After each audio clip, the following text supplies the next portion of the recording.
Na-rescue na sa mga polis ang banog o Philippine Hawk nga batog sa mga kakahuyan sa may Osmeña Boulevard ning Dakbayan, Sugbo. Sundan nato siya sa Wildlife Rescue Center sa DNR o gatong Siron Usab ang mga nagkadiyang mananap nga iyang makauban. Anay kanong hugna sa atong RTV Presents. Tungod kay nahigam sa mga piso nga madagit gabalik-balik ang banog sa kakahuyan sa Osmeña Boulevard. Gani mo tugpa siya usahay kay mangitaw pagkaon. Medyo anad apan naglisod pagdakop ang mga tinugyanan sa DNR. Apan nasakpan lang yun kini. Gani ang buntag sa kapulisan nga gitugyan usab sa DNR. Sila nakadakop tapos gitawag lang nila ang attention sa DNR tapos kami as kanang employee sa DNR and naa sa enforcement unit then sa Central Cebu City, so mao man ang among trabaho gyud, so kami may rescue ron ani diri sa kuan after giturn over nila sa moa. Gisud ang banog sa buyot dayon gida sa Wildlife Rescue Center. Gibalhin dayon gini sa bird cage. Mainampingon sila nga gikuptan ang langgam kay delikado ang hait nga mga kuko niini. Ipaubos una siya sa observation diri sulod sa Wildlife Rescue Center sa DNR ang banog humani ma-rescue dito sa may Osmeña Boulevard. Unya once masuta nga okay ra, so mamahimo na siyang i-release og balik.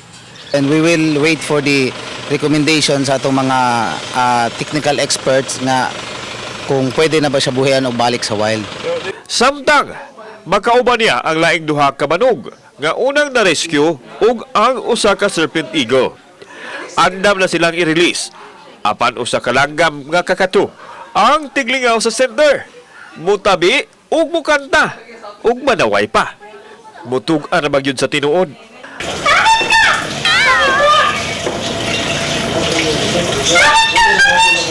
Adunay 21 ka matang sa hayop ang center, lakip na ang mga bitin, sama nining mga dagkong sawa.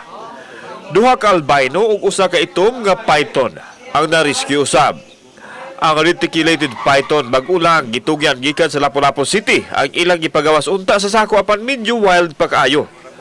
Ana usay mga na-rescue nga ball python nga higpit nga gidiling buhion nga gikan pa sa gawas sa nasod. Katong mga nagbuhi nato og mga hayop, considering wala sila mga permit, so illegal gito siya. Or liba wala nila magikan sa legal nga source sa pet shop nga wala gyud papilis, so illegal gito siya. So kung mahibawaan sila, pwede to ma-confiscate or the worst nga mapailan sila case sa DNR. Sa mga gustong mamuhi og hayop, di kinahanglan nga adunay pagtugot sa ahensya sa gamhanan. Dako kining responsibilidad ug manubag kadtong makalapas sa lagda. Busa awhag sa mga otoridad nga itugyan sa ilang center ang mga hayop nga dili angayang alimahan sa mga Pinoy-anan. Kauban si John Solon.